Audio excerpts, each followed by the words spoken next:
नमस्कार दोस्तों, उड़ान क्लासेज के यूट्यूब चैनल पे मैं आर काटवा आप सभी का एक बार फिर से तहे दिल से हार्दिक स्वागत करता हूं। मैं आपको बता दूं कि उड़ान क्लासेज में 5 अप्रैल से प्री बीएसटीसी के नए बैच स्टार्ट हो रहे हैं। इसके अलावा मैं आपको बता दूं कि हम यूट्यूब चैनल पे आप लोगों के लिए लगातार राजस्थान जी के क्वेश्चन लेके आ रहे हैं, एमसीक्यू क्वेश्चन लेके आ रहे हैं आने वाली प्रतियोगिता परीक्षाओं में, चाहे से थर्ड ग्रेड लेवल 1 हो, लेवल 2 हो, चाहे सेकंड ग्रेड हो, चाहे से आरएस प्री हो, सभी प्रतियोगिता परीक्षा में ये क्वेश्चन आग लगाने वाले हैं। अगर आप लोगों ने इस चैनल को सब्सक्राइब नहीं किया तो सब्सक्राइब करो, लाइक करो, फॉलो करो। चलते हैं क्वेश्चन की तरफ। दोस्तों, पहला क्वेश्चन है, राजस्थान में 1857 क्रांति की शुरुआत कहां से हुई। बात करते हैं 1857 की क्रांति। एक तो 1857 क्रांति अपन बात करते हैं भारत के संदर्भ में, और एक क्रांति होती है राजस्थान के संदर्भ में। यहाँ क्वेश्चन पूछा गया है राजस्थान में क्रांति की शुरुआत कहाँ से हुई। अगर भारत का मैटर आता है तो भारत में क्रांति की शुरुआत होती है मेरठ से, और मेरठ में क्रांति की शुरुआत हुई थी 10 मई से। परंतु यहाँ क्वेश्चन पूछा गया है राजस्थान में क्रांति की शुरुआत कहाँ से हुई, तो राजस्थान में क्रांति की शुरुआत हुई थी नसीराबाद से, और ये क्रांति शुरू हुई थी 28 मई 1857 में। नसीराबाद में 15वीं बंगाल नेटिव इन्फेंट्री के सैनिकों ने विद्रोह कर दिया, अंग्रेजों को बंदी बना लिया और दिल्ली की तरफ कूच किया था। इसमें दूसरे ऑप्शन है आउवा। आउवा पाली में है, जाके ठाकुर कुशाल सिंह चंपावत थे, नीमच। मैं बता दूं कि क्रांति के समय राजस्थान में क्रांति की शुरुआत 28 मई को होने के बाद में नीमच में क्रांति हुई थी, और नीमच में क्रांति चले गई थी 5 जून को। मई के बाद में 5 जून में चली गई थी, और ये नीमच में विद्रोह हुई थी। इन्होंने अंग्रेज अधिकारियों को बंदी बना लिया था, और फिर मेवाड़ के पॉलिटिकल एजेंट सावर्स की सहायता से और स्वरूप सिंह शासक की सहायता से इन अधिकारियों को छुड़ाया गया था, और इन्हें पिछोला झील के किनारे शरण दी गई थी। दोस्तों, अगले क्वेश्चन पे मैं आपको ले चलता हूं। अगला क्वेश्चन है, 17 जुलाई 1946 को किस राज्य में बीरबल दिवस मनाया गया। देखो भाई, बीरबल दिवस, ये क्वेश्चन प्रजामंडल से लिया गया है। बीरबल का नाम आते ही सबसे पहले अपने दिमाग में अकबर के नवरत्न आते हैं, और अपन सोचते हैं भाई अकबर का नवरत्नों में एक था बीरबल, जो अक्सर कहानियां प्रसिद्ध रहती है अकबर बीरबल की कहानियां। और कई स्टूडेंट अकबर के नाम से क्वेश्चन का आंसर कर देते हैं आगरा में, परंतु ये बीरबल सिंह डालिया है। दोस्तों, बीरबल सिंह डालिया बीकानेर से संबंधित था, और बीरबल सिंह डालिया की याद में प्रजामंडल के दौरान बीकानेर में बीरबल दिवस मनाया गया था 17 जुलाई 1946 को, बीकानेर प्रजामंडल के दौरान। जोधपुर प्रजामंडल की बात करें तो जयनारायण व्यास, और जयपुर प्रजामंडल की बात करें तो राजस्थान का प्रथम प्रजामंडल, जिसकी स्थापना 1931 में हुई थी, और जिसके संस्थापक थे कपूर चंद्र पाटनी।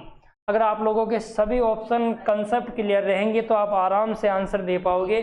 जल्दीबाजी नहीं करनी है, एग्जाम में चारों ऑप्शन देखने हैं, उसके बाद में ही आंसर करना है। आपके सामने अगला क्वेश्चन है, सिरोही प्रजामंडल का संस्थापक। देखो, प्रजामंडल में एक सूत्र भी आता है, उस सूत्र से तुम आप लोग आराम से सारे क्वेश्चन याद कर सकते हो। जैसे आप उड़ान क्लासेज की क्लासों में आओगे तो आपको सूत्र से सारे प्रजामंडल याद करा दिए जाएंगे, एक भी प्रजामंडल नहीं छूटेगा। बात करें यहाँ सिरोही प्रजामंडल, तो सिरोही प्रजामंडल का नाम आते ही सबसे पहले माइंड में आता है गोकुल भाई भट्ट। इस क्वेश्चन का आंसर आ जाएगा गोकुल भाई भट्ट।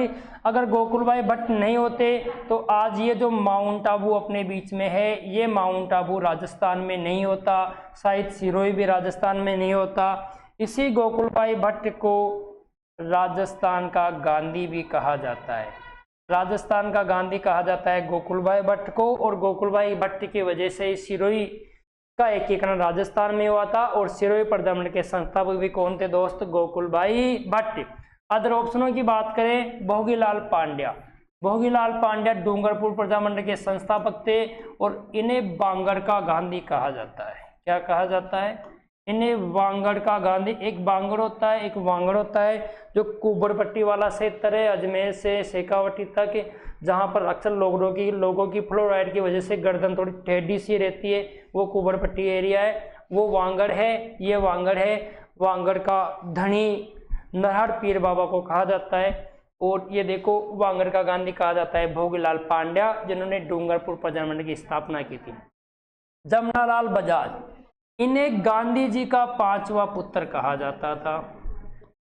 गांधी जी का 5वां पुत्र, गांधी जी का 5वां पुत्र मानते थे ये अपने आप को। ये एक महान भामाशाह थे जमनालाल बजाज।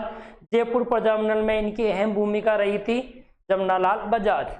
एक ऑप्शन है जयनारायण व्यास। जयनारायण व्यास विश्वविद्यालय का नाम आते ही आप लोगों का तुरंत माइंड जाता है जोधपुर में, और जोधपुर प्रजामंडल के संस्थापक कौन थे? जयनारायण व्यास। एकमात्र विश्वविद्यालय जो ओनली नगर की सीमा के अंदर ही स्थित है, जयनारायण व्यास विश्वविद्यालय जोधपुर। देखो अगले क्वेश्चन पे मैं आपको ले चलता हूं, और अगला क्वेश्चन अपने पास है अश्वमेध यज्ञ करवाने वाला अंतिम हिंदू सम्राट। सबसे पहले बात आती है प्रत्येक शब्दों को पकड़ा करो भाई। अगर आपका कंसेप्ट क्लियर रहेगा, शब्द समझ में आ जाएगा, क्वेश्चन समझ में आ जाएगा, तो आप आराम से आंसर दे पाओगे। क्वेश्चन ही समझ में नहीं आएगा तो आप आंसर नहीं दे पाओगे। देखो अश्वमेध यज्ञ हिंदू धर्म में जो अश्वमेध यज्ञ कराता है वो एक घोड़ा छोड़ता है। उसका घोड़ा जहां तक जाता है वो सीमाएं उस राजा के अधीन होती है, और जो उस घोड़े को पकड़ता है उसको राजा से युद्ध करना पड़ता है। जैसे भगवान श्री राम ने अश्वमेध यज्ञ करवाया था और लव कुश ने घोड़ा पकड़ा था, और फिर लव कुश का सामना हुआ था लक्ष्मण से और स्वयं भगवान श्री राम से। देखो अपन बात करते हैं जयपुर के शासकों की। एक मानसिंह प्रथम था। मानसिंह प्रथम का याद आता है, आप एक तारीख याद रखा करो। देखो इतिहास में सबसे कठिन चीज ये होती है कि अपन राजाओं से कंफ्यूज हो जाते हैं और अपन क्या करते हैं सनों को भूल जाते हैं। तो एक है ना एक सन ऐसे पकड़ के रखो ताकि तुम्हें आराम से याद रहे। हल्दी घाटी का युद्ध कभी नहीं भूलते आप। हल्दी घाटी का युद्ध नाम आते ही तुरंत 1576 महाराणा प्रताप अकबर याद आता है। तो ये मानसिंह प्रथम वही है जिसे अकबर ने फर्जंद की उपाधि दी थी, उसका पुत्र माना था। उसके बाद में बात करते जयसिंह प्रथम। जयसिंह प्रथम का पूरा नाम है भाई मिर्जा राजा जयसिंह। ये मिर्जा राजा जयसिंह है, और जयसिंह प्रथम को मिर्जा राजा की उपाधि दी थी भाई शाहजहां ने। किसने दी थी? शाहजहां ने दी थी। याद होगा शाहजहां तो अरे बाबर, बाबर का पुत्र हुमायूं, फिर अकबर, अकबर का पुत्र जहांगीर, जहांगीर का पुत्र शाहजहां, उसका पुत्र औरंगजेब।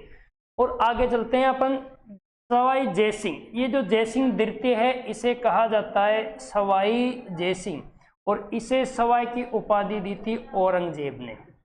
इसे सवाई की उपाधि किसने दी थी? औरंगजेब ने दी थी। कट्टर सुन्नी मुसलमान था औरंगजेब। सवाई का मतलब होता है जिसके सामने कोई टिका नहीं रह सकता। जयसिंह द्वितीय। एक मानसिंह, ये मानसिंह सेकंड है, राजस्थान के एकीकरण के दौरान आ जाएगा ये मानसिंह सेकंड। बात करते हैं अश्वमेध यज्ञ कराने वाला अंतिम हिंदू सम्राट, ये सवाई जयसिंह था भाई। कौन था? सवाई जयसिंह था। सवाई जयसिंह आपको याद होगा 1727 में जयपुर नगर की स्थापना करने वाला सवाई जयसिंह। 1734 हूडा सम्मेलन आयोजित करने वाला सवाई जयसिंह, और 1740 में इसने अश्वमेध यज्ञ करवाया था। अंतिम हिंदू सम्राट है जिसने ये अश्वमेध यज्ञ करवाया था। अगले क्वेश्चन पे अपन चलते हैं। अगला क्वेश्चन है अपना राणा सांगा। भाई राणा सांगा बहुत चर्चित है आजकल। राणा सांगा की अंतिम महान विजय कौन सी थी? कौन नहीं जानता हिंदुआ सूरज राणा सांगा को, जिसके शरीर पे 80 घाव थे, जिसके एक हाथ कटा हुआ था, जिसके एक पैर कटा हुआ था, जिसकी एक आंख नहीं थी, फिर भी महान युद्धों का विजेता और महान सम्राट राणा सांगा। राणा सांगा की बात करते हैं। बहुत सारी विजय प्राप्त की। राणा सांगा की अंतिम महान विजय की बात हो रही है तो मैं आपको सबसे पहले बता दूं खातौली का युद्ध।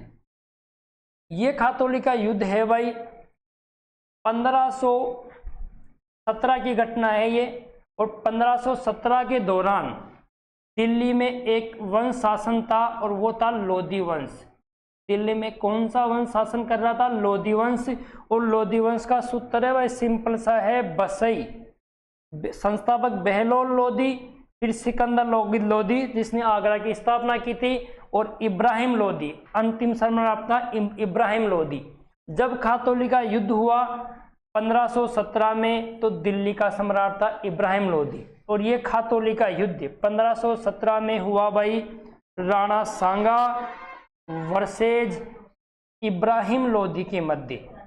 ध्यान रखना, ये इब्राहिम लोदी दिल्ली सम्राट है, इसका मतलब दिल्ली सम्राट को संपूर्ण भारत का सम्राट माना जाता था। इस युद्ध में राणा सांगा की विजय हुई और भयंकर रूप से इब्राहिम लोदी को हरा दिया गया और राणा सांगा ने वापिस इब्राहिम लोदी को दिल्ली का सम्राट बना दिया, परंतु उससे राजस्व कर वसूलने लगा। यानी दिल्ली में दादागिरी किसकी चल रही है? राणा सांगा की चल रही है। ये खातौली का युद्ध था। उसके बाद में गागरोन का युद्ध हुआ भाई 1519 में। गागरोन के युद्ध में गुजरात का शासक था, उसको राणा सांगा ने बुरी तरह से पराजित किया और गागरोन में भी अपना अधिकार जमा लिया। खानवा का युद्ध और बयाना का युद्ध। बयाना का युद्ध की घटना हुई 16 फरवरी 1527 और इसके एक महीने बाद में खानवा का युद्ध हुआ भाई 17 मार्च 1527। बयाना के युद्ध में राणा सांगा ने बाबर की सेना को बुरी तरह से पराजित किया और ये जो तुर्क सैनिक बाबर के पास भग के गए, इन्होंने युद्ध करने के लिए मना कर दिया था। राणा सांगा की अंतिम महान विजय थी भाई बयाना की विजय। और मैं आपको बता दूं भाई, ये बयाना कहां पर है? ये बयाना है भरतपुर में। बयाना का मैदान कहाँ है? भरतपुर में है। और उसके एक महीने बाद में खानवा का युद्ध हुआ 17 मार्च 1527 को, जिसमें बाबर की विजय हुई थी और राणा सांगा हार गया था। ये युद्ध बहुत इंपॉर्टेंट था। अगर इस युद्ध में राणा सांगा जीतता तो शायद मुगल काल या मुगल साम्राज्य भारत में स्थापित नहीं हो पाता। हिंदुआ सूरज या हिंदू ही भारत में शासन करते। परंतु विवाद ये चल रहा था, किसी मंत्री महोदय या किसी ने भी ऐसा भाषण दिया था भाई राणा सांगा ने ही बाबर को बुलाया था। जब राणा सांगा खातौली के युद्ध में विजय होने के बाद में दिल्ली में लगभग उसी की दादागिरी चल रही है, तो उसे बुलाने की क्या जरूरत है? अब वो साक्ष्य ये मिलते हैं कि कैसे बुलाया, किसने कहा, तो बाबर ने अपनी पुस्तक बाबरनामा में ये कहा, तो खुद तो व्यक्ति तो अपनी प्रशंसा करेगा ही। उसके अलावा मुस्लिम साक्ष्य मिले, उनमें यह कहा गया है किसी भी हिंदू इतिहासकार या किसी भी समकालीन इतिहासकार ने इस बात का वर्णन नहीं किया है। तो मैं इस बात का बिल्कुल खंडन करता हूं कि राणा सांगा ने बुलाया होगा, क्योंकि वैसे ही राणा सांगा का साम्राज्य दिल्ली तक है, नीचे गुजरात तक है। अगले क्वेश्चन पे मैं आपको ले चलता हूं। देखो, सर्वाधिक लंबी अवधि तक चलने वाला राजस्थान का कौन सा किसान आंदोलन था? जैसे ही किसान आंदोलन का बात आती है तो किसान आंदोलन का जनक विजय सिंह पथिक को कहा जाता है। सबसे लंबी अवधि तक चलने वाला किसान आंदोलन बिजोलिया किसान आंदोलन था। ये बिजोलिया किसान आंदोलन है, बिजोलिया भीलवाड़ा में है, ऊपरमाल जागीर के तहत आता है। सभी को पता है वही राणा सांगा ने अशोक परमार को ऊपरमाल की जागीर दी थी। भीलवाड़ा में है बिजोलिया और बिजोलिया किसान आंदोलन प्रारंभ हुआ था दोस्तों 1897 और ये चला था 1941 तक। लगभग 44 वर्ष तक चलने के बाद यह आंदोलन समाप्त हुआ। सर्वाधिक लंबी अवधि तक चलने वाला किसान आंदोलन था। प्रारंभ में इसका नेतृत्व साधु सीताराम दास ने किया था, बाद में विजय सिंह पथिक जी आ गए थे। उसके बाद में अंत में माणिक्यलाल वर्मा आ जाएंगे, जिन्होंने वो गीत भी गाया था, पंछीड़ा गीत, बोल पंछीड़ा रे। देखो, सर्वाधिक लंबी अवधि तक चलने वाला किसान आंदोलन बिजोलिया। बेगू किसान आंदोलन 1921 से चला था, 1921 से 1924 तक। रामनारायण चौधरी। बेगू कहाँ पर है भाई? बेगू चित्तौड़गढ़ में है। सभी ऑप्शन क्लियर रहने चाहिए तुम्हारे। शेखावटी किसान आंदोलन, शेखावटी सीकर झुंझुनू चोरू। शेखावटी किसान आंदोलन का नाम आता है, देखो कटरातल का नाम याद आता है। कटरातल सीकर में है किशोरी देवी, जिनके नेतृत्व में 10,000 जाट महिलाओं इकट्ठी हुई थी कटरातल के अंदर, और उत्तमा देवी ने वहां एक जोशीला भाषण भी दिया था। अलवर किसान आंदोलन का तुरंत नाम आते ही मुझे याद आ जाते हैं वही सुअर। अंग्रेज क्या करते थे? अंग्रेज मीट मांस वगैरह खाया करते थे, तो उन्हें ऐसे सुअरों की आवश्यकता होती थी। जंगली सुअर, कौन से सुअर है ये? जंगली सुअर हुआ करते थे। एक पिक्चर थी बाहुबली, उसमें भी वो सुअरों का शिकार करते हैं वो एक्टर वगैरह, हीरोइन वगैरह। तो ये जंगली सुअर हुआ करते थे। ये जंगली सुअर क्या करते थे भाई? ये फसलों को नष्ट करते थे, इनसे किसानों की फसलें नष्ट होती थी। इस वजह से अलवर में किसानों ने आंदोलन किया था, मेवात के किसानों ने। आगे चल के इन जंगली सूअरों को मारने की अनुमति दे दी गई और ये अलवर किसान आंदोलन समाप्त हुआ। वो हादी अली वाला मेवात किसान आंदोलन अलग है, अलवर से मत जोड़ना, उसको कंसेप्ट क्लियर रखना। अगले क्वेश्चन पे ले चलता हूं मैं आपको। इस साहित्यकार को डिंगल का हेरोस कहा जाता है। किस साहित्यकार को डिंगल का हेरोस कहा जाता है? देखो दोस्तों, राजस्थान में दो शैलियां प्रसिद्ध है भाषा की। एक शैली है डिंगल शैली और एक शैली है पिंगल शैली। जो पूर्वी राजस्थान की भाषा शैली है उसे कहा जाता है पिंगल, और जो पश्चिमी राजस्थान की भाषा शैली है या मारवाड़ की जो भाषा शैली है इसे कहा जाता है डिंगल। पूर्वी राजस्थान की, इसका मतलब वृंदावन के टच में आ गई, यानी वृंदावन को कहा जाता है ब्रज क्षेत्र। कृष्ण भगवान का ब्रज क्षेत्र से जो भाषा टच में आती है उसे कहा जाता है पिंगल। और जो पश्चिमी राजस्थान और मारवाड़ की भाषा शैली है इसे कहा जाता है डिंगल। और इस डिंगल भाषा का एक महान कवि हुआ था और उस महान कवि का नाम था पृथ्वीराज राठौड़। कौन था ये पृथ्वीराज राठौड़ था, याद रखना। ये उसी का छोटा भाई है जो बीकानेर का शासक बना था, राय सिंह, उसका छोटा भाई है, जिसे मुंशी देवी प्रसाद ने राजपूताने का कर्ण भी कहा था। देखो मैं आपको आगे ले चलता हूं। डिंगल का हेरोस कहा जाता है पृथ्वीराज राठौड़ को। इसी पृथ्वीराज राठौड़ ने डिंगल भाषा में एक प्रसिद्ध पुस्तक लिखी थी, वेली करसल रुक्मनेरी, जिसे दुर्साहाडा ने 5वां वेद कहा था। वापिस रिपीट कर रहा हूं, पृथ्वीराज राठौड़ ये अकबर के दरबार में चला गया था और अकबर ने इसे एक किले में भेज दिया, गागरोन का किला, जो बिल्कुल काली सिंध वो नदियों के बीच में बना हुआ है, जिसे जलदुर्ग भी कहा जाता है, जहां पर हीरामन तोते भी पाए जाते हैं बोलने वाले। उसी गागरोन के किले में पृथ्वीराज राठौड़ ने डिंगल भाषा में एक पुस्तक लिखी थी, वेलिकेशन रुक्मनेरी, और उस पुस्तक को दुर्साहाडा ने 5वां वेद कहा था। देखो एक है बिट्टू सुजा, ये बिट्टू सुजा राव जयसिरो छंद के लेखक की पुस्तक लिखी थी इन्होंने। ये राव जयसी के दरबार में था। इन्होंने कलयुग का कर्ण कहा था रावलून कर्ण को, कलयुग का कर्ण रावलून कर्ण। अगला है देखो पृथ्वीराज चौहान। कौन नहीं जानता पृथ्वीराज चौहान को? संयोगिता पृथ्वीराज चौहान, इसका नाम आता है तुम्हारे माइंड में तुरंत ये आ जाता है। तराइन का प्रथम युद्ध, तराइन का द्वितीय युद्ध 1191 1192, यही पृथ्वीराज चौहान है, चौहान वंश का शासक। मुंशी देवी प्रसाद, मुंशी देवी प्रसाद ने राजपूताने का कर्ण कहा था राय सिंह को। आगे चलते हैं अपन। अगला क्वेश्चन, बागौर सभ्यता कौन सी नदी पे स्थित है? देखो सभ्यताओं का नाम आते ही मैं आपको बता दूं, इतिहास को 3 भागों में बांटा जाता है। सबसे पहला भाग का इतिहास है, पूरा नाम नहीं लिख रहा, समझ जाना, प्राग्यो ऐतिहासिक काल।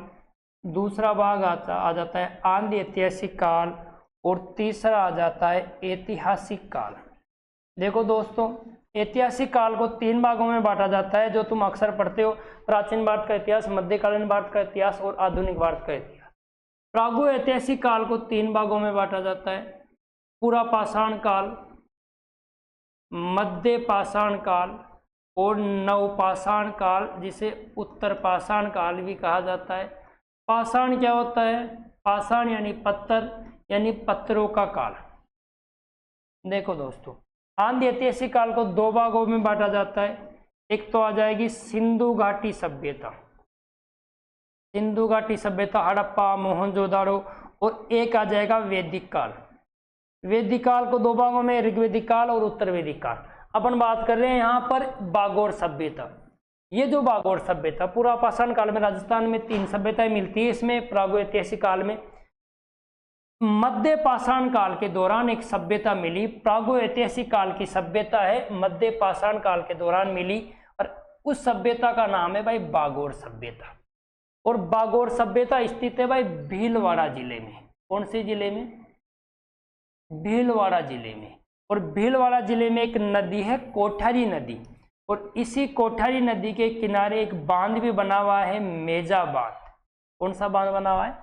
मेजा बांध। और वहीं पर एक सभ्यता स्थित है बागोर सभ्यता। आप लोगों ने कार्बन 14 का नाम सुना होगा, किसी भी वस्तु का प्राचीन समय ज्ञात करने की विधि। इस कार्बन 14 के दौरान जब बागोर सभ्यता में जो पशुओं के अवशेष मिले थे, उन पशुओं के अवशेषों को जांचा गया, देखा गया, तो विश्व में पशुपालन के सबसे प्राचीन साक्ष्य राजस्थान में ही नहीं, भारत में नहीं, अपितु विश्व में पशुपालन के सबसे प्राचीन साक्ष्य मिले हैं बागोर सभ्यता भीलवाड़ा से, जो कोठारी नदी के किनारे स्थित है। और ये कोठारी किसकी सहायक नदी है? बनास की। बनास बेडच मेनाल का एक त्रिवेणी संगम भी होता है। पहला ऑप्शन ये बेडच, ये बनास की सहायक नदी है।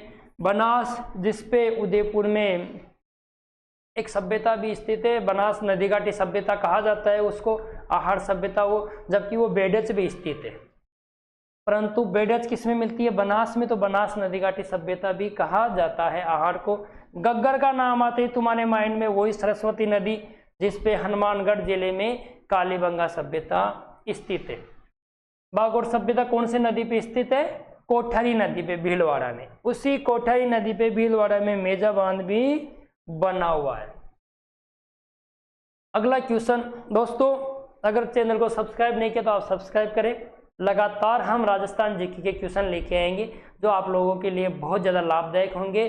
हम लगातार मेहनत करेंगे। सब्सक्राइब करें और यूट्यूब चैनल से जुड़े रहें। उड़ान क्लासेस। देखो दोस्तों, राजपूताना शब्द का पहली बार प्रयोग किस इतिहासकार ने किया? राजस्थान के नामकरण से लेके क्वेश्चन आया हुआ है। राजस्थान के नामकरण के बारे में हमेशा चर्चा हुई है कि जैसे राजस्थान को पहले रामायण काल में क्या कहा जाता था, उसके बाद में क्या कहा जाता था। देखो इसमें ऑप्शन है वेदव्यास, महर्षि वाल्मीकि। आप लोगों को बता दूं, महर्षि वाल्मीकि ने एक ग्रंथ लिखा, उसे कहते हैं रामायण। वेदव्यास ने एक ग्रंथ लिखा, उसे कहते हैं महाभारत। महाभारत, मामा सुकूनी वाला महाभारत।